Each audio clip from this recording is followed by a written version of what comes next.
Hi students, have a nice day. In this section we are going to discuss about valence bond theory, also known as a VB theory.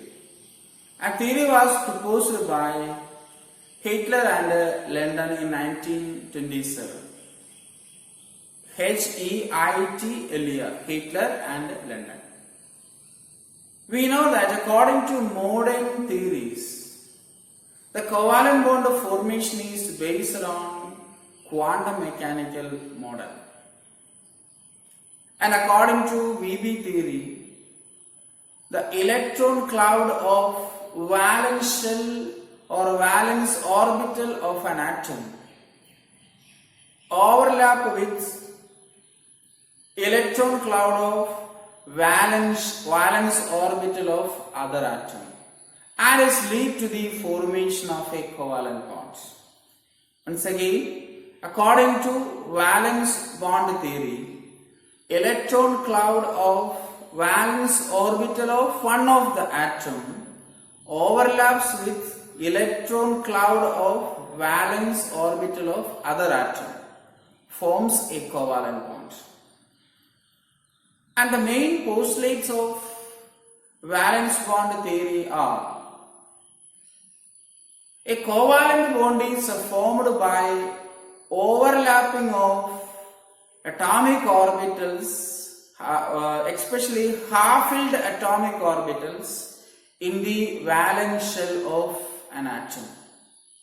Once again, according to VB theory, a covalent bond is formed by overlapping of half-filled orbitals in the valence shell. That's why it is called valence bond theory. And second important point is, the orbital which are coming for overlapping, the electron must be in the opposite spin. Okay, when orbitals overlaps, the electrons in the orbitals must have opposite spin. And another point is, the strength of the bond depends upon the extent of overlapping, or the extent of overlapping depends the strength of the covalent bond. Greater the overlapping, greater will be the bond strength. And also lesser the extent of overlapping, lesser will be the strength of the bond. Okay, yes. Then in VB theory, a covalent bond formation is explained in terms of some interactions. Electron nucleus interaction.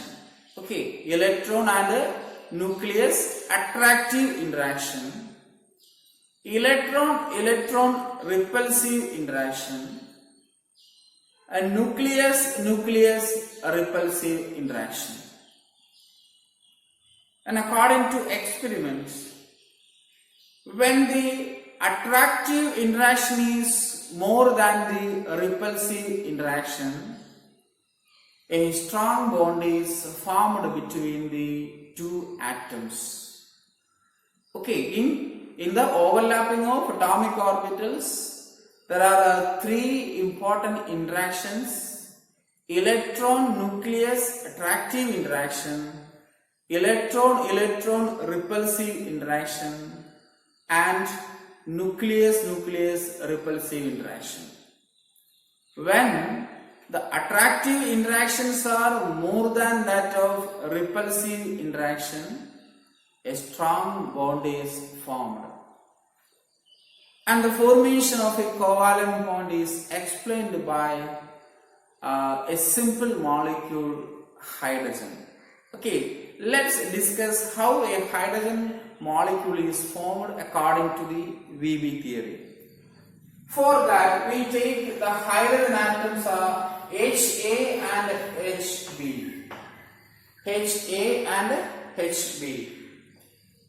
Okay, the orbitals, as we know that hydrogen has only one electron, 1s1. Here also 1s1. And the orbitals, 1s orbital, the nucleus and the electron cloud. And another hydrogen with the same electronic configuration, nucleus and the electron cloud. Okay, when these two atoms approaches for a bond formation, when the atoms approaches for a bond formation, attractive force between the nucleus of one atom and the electron of the other atom develops. At the same time, a repulsive interaction between the electron and the electron of one atom and the electron of the other atom, and the nucleus of one atom and the nucleus of the other atom. So, overlapping concept, again the atoms come closer, okay, they are come closer for bond formation. Attractive force and the repulsive force is there, okay. Then whenever the attractive force is more than that of the repulsive force, overlapping of orbital takes place. What happens?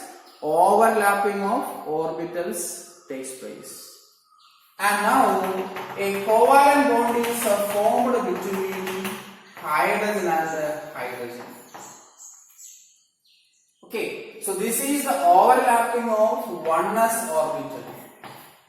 The overlapping of 1s orbital in the hydrogen atom. Once again, as earlier the two hydrogen atoms HA and HB are far apart. There is no interaction, no attractive force and no repulsive force. When the atoms come closer or they approaches for bond formation, there is two type of interactions are there, attractive interaction and repulsive interaction. When the attractive interaction is more than the repulsive interaction, the orbitals are overlapping.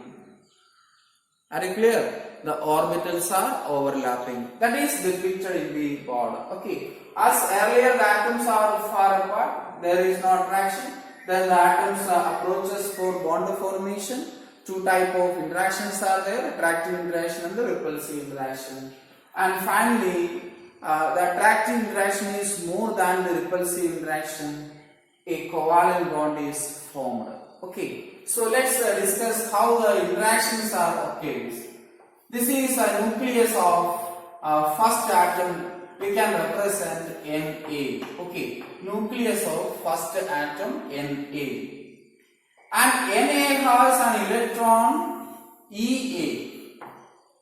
Okay, remember that? Ea is the electron of first atom. Already the attractive force is there. Okay, the electron of first hydrogen atom and its nucleus attracts. And we represent it is by using a line. And second atom, okay, second atom come closer. And the nucleus of second atom is Nb. Okay, at the same time the electrons are revolving around the nucleus. The second atom electron we represent Ea. Okay, Ea. Sorry, Eb. Sorry, Eb. And here also attractive force. Attractive force between nucleus of second atom and its electron.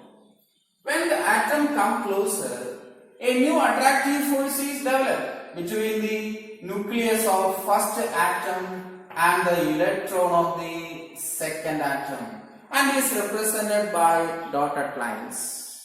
Okay, here the dotted line represents the new attractive force created when the atoms approaches for bond formation. Similarly, the nucleus of second atom attracts electron of the first atom. That also we have to attracted dotted lines. Okay, represented by dotted line. The attraction is represented by the dotted line.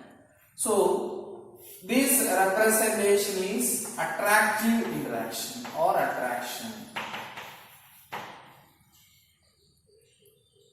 At the same time, nucleus of first atom repels the nucleus of second atom because they have same charge. Okay, that's represented by an outward arrow. Are you clear? The nucleus of first atom repels the nucleus of the second atom. So that is repulsion. They are try to move apart, and is represented by outward arrow. This is inward arrow. Okay, attraction is represented by inward arrow.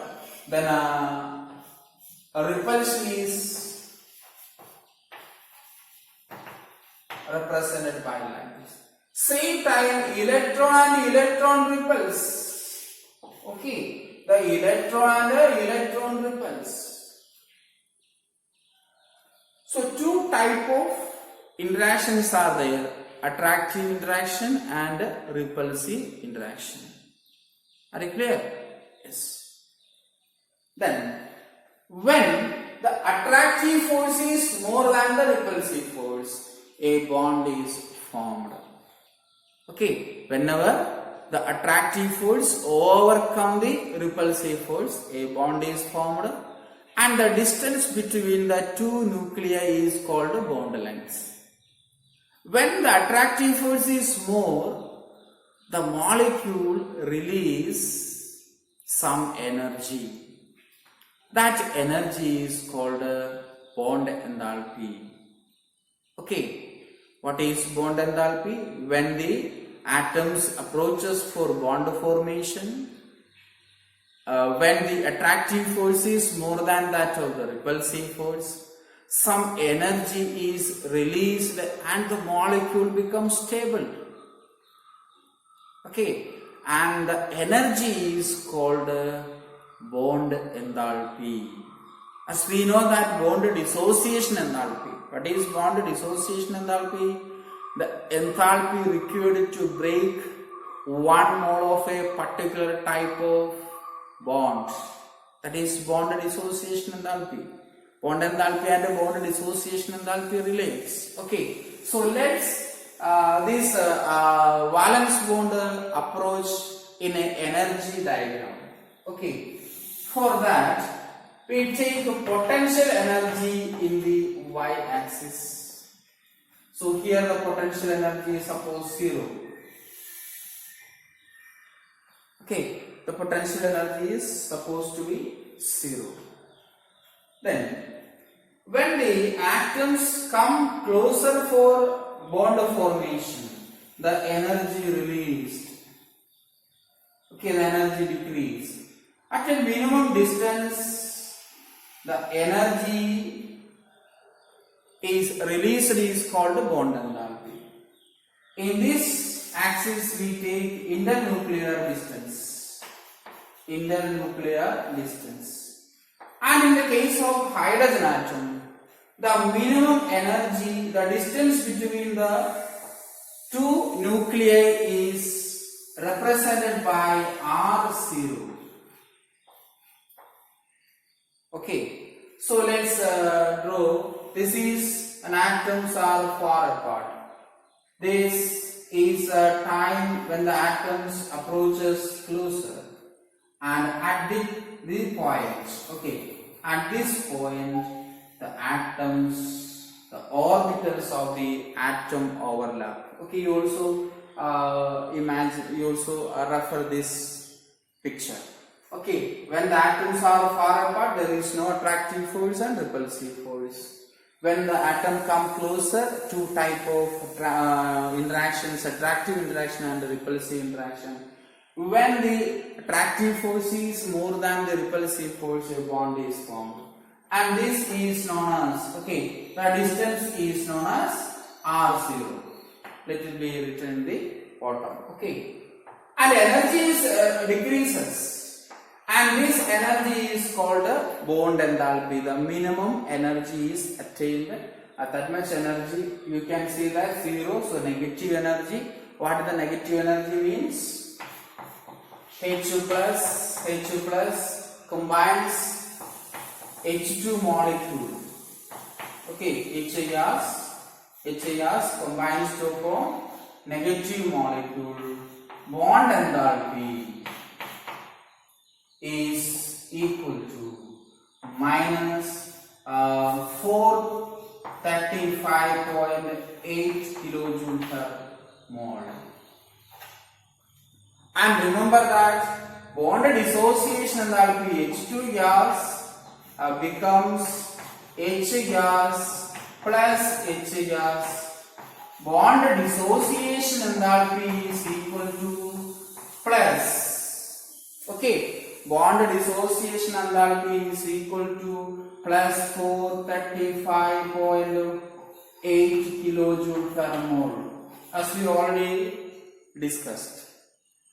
So you can see that the amount of energy released when a bond is formed is called bond enthalpy. That much energy is required to separate the atom. Are you clear? Okay, here hydrogen gas and hydrogen gas combines to form hydrogen molecule.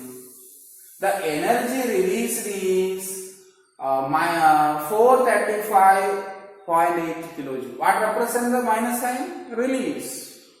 What represents the positive sign? Absorption. Okay, it's required. Bond dissociation enthalpy is always positive. Okay, the energy released when a bond is formed is called bond enthalpy. That much energy is required to separate the atoms from the molecule. Are you clear? Okay, so that's about the formation of a hydrogen molecule. And this concept is extended to the formation of other molecules. Let's take helium. In helium, 1s2 electron, 2 positive charge in the nucleus and 2 electrons are around the nucleus. Similarly, another helium, 2 protons, 2 positive charge in the second helium and 2 electrons revolving around the helium nucleus. When the helium atoms approaches for a bond formation, the attraction between the nucleus of first helium and the electron of the second helium. Similarly, the nucleus of the second helium attracts the electron of the first helium. And repulsive interactions are also there. A repulsive interaction between electron and 2 nuclei. Here, the repulsive force is more than that of the attractive force. Okay, repulsive force is more than that of the attractive force. What happens? They move apart. Okay, repulsive force more means, repulsive force greater means they do not come closer. They far apart, they move apart. A no bond is formed between helium atoms. Are you clear? So when a bond is formed, which means attractive force is greater than repulsive force. If a bond do not form, that means repulsive force is more than that of the attractive force. Okay, next we discuss about the overlapping of atomic orbitals. As we have seen that the interpenetration of orbitals. Okay, 1s orbital of hydrogen atom and 1s orbital of the second hydrogen atom interpenetrate. It is also known as partial merging. Okay, so what is overlapping? Partial merging of atomic orbitals is called overlapping, or interpenetration of atomic orbital is called overlapping. So let's discuss different types of overlapping. Okay, first of all we discuss sigma bond formation. First one is sigma bond formation. A sigma bond is formed by The overlapping of atomic orbitals along the internuclear axis. Okay, remember that a sigma or a sigma bond is formed by overlapping of atomic orbitals, especially you know the half-filled atomic orbitals along the internuclear axis. Let's take Z axis as a internuclear axis. Okay, UPSC recommended Z axis is taken as internuclear axis, and X and Y is perpendicular to the Z axis. First of all, S sigma bond. Okay, sigma bond is represented by the symbol sigma. Okay, S orbital of one atom overlap with S orbital of the other atom. Okay, this is known as S overlapping. Okay, so what is S overlapping? S orbital of one atom overlaps with the S orbital of the other atom. It is called SS overlapping, and a sigma bond is formed. And the second one is SP overlapping.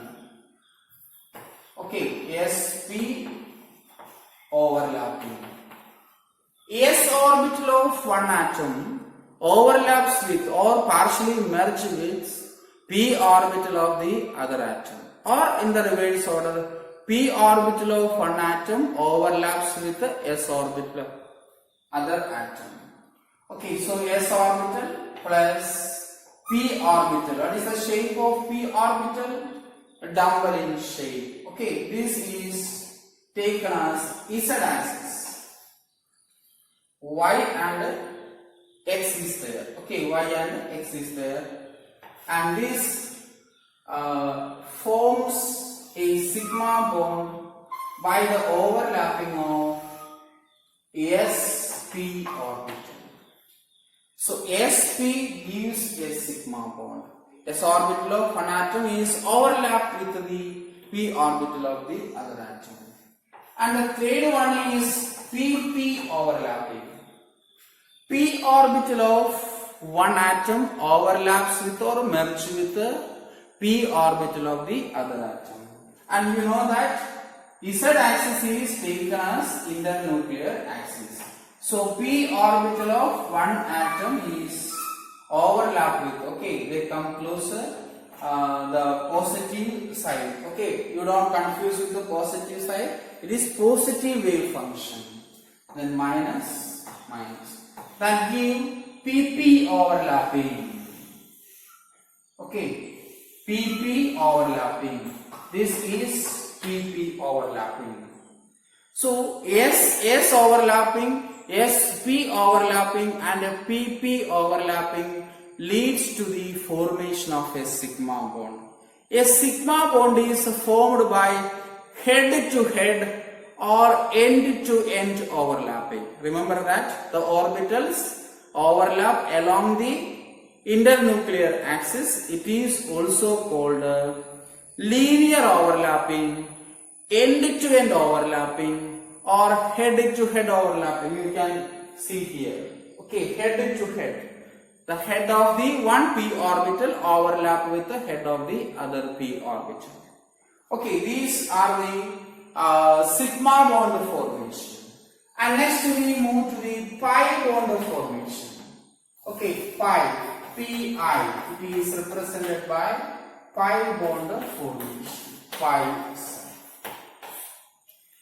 In pi bond formation, the overlapping is sidewise or lateral. Okay, sidewise or lateral. In the sigma bond, it is head to head, linear or end to end. In the case of pi orbital, the orbital is overlapped by sidewise fashion. Okay, they come to overlap in this sidewise manner. Okay, let's take it is PP pi overlapping. Let's take px and px. So px orbital and px orbital, it's lead to the pi bond formation. The overlapping is sidewise. Okay, you can see that sidewise, not head to head. Here it is head to head, here it is sidewise overlapping, and this is called a p-pi bond formation. Okay, p-pi bond formation. Similarly, we have to take py and py. Okay, remember that px and py do not sidewise overlap. So py and py, similarly py is like this. So we have to draw lines, y axis, and this also sidewise overlapping leads to the formation of a pi bond. This is py pi bond, also called p-pi bond. So what is p-pi bond? P orbital of one atom sidewise overlap with the p orbital of the other atom. Okay, similarly, negative overlapping is there, zero overlapping is there. Okay, so these are positive overlapping. It forms a bond. Okay, sigma bond formation, pi bond formation. Sigma bond can form by itself. Sigma bond exists as alone. Pi bond do not exist as alone. Pi bond exists along with the sigma bond. Okay, pi bond is formed along with the sigma bond. എന്ന് പറഞ്ഞാൽ sigma bond form ചെയ്തിട്ട് pi bond form ചെയ്യുള്ളൂ. Pi ബോണ്ടിന് തനി ഒരു existence ഇല്ല, ഓർത്ത് വെച്ചോളണം. Pi bond cannot exist as alone. Pi bond is along with the sigma bond. Okay, so these are the positive overlapping. Okay, these are the positive overlapping. Remember that. Similarly, we have to differentiate sigma bond and pi bond. Sigma bond is stronger bond. Pi bond is a weaker bond. Why sigma bond is a strong bond? The extent of overlapping is more. Okay, the extent of overlapping is more. In the case of pi bond, the extent of overlapping is less. So sigma bond is stronger than pi bond. Okay, one another difference is sigma bond can exist as alone, pi bond cannot exist as alone. Okay, so these are the important factors behind the overlapping of atomic orbitals. And next section we will discuss about the hybridization. Okay, hybridization of atomic orbitals. As I already told you, Hitler and London developed the valence bond theory. Pauling it is modified. Okay, the scientist Pauling modified the VB theory. So in VB theory, next point is hybridization. We will discuss in the next section. Thank you.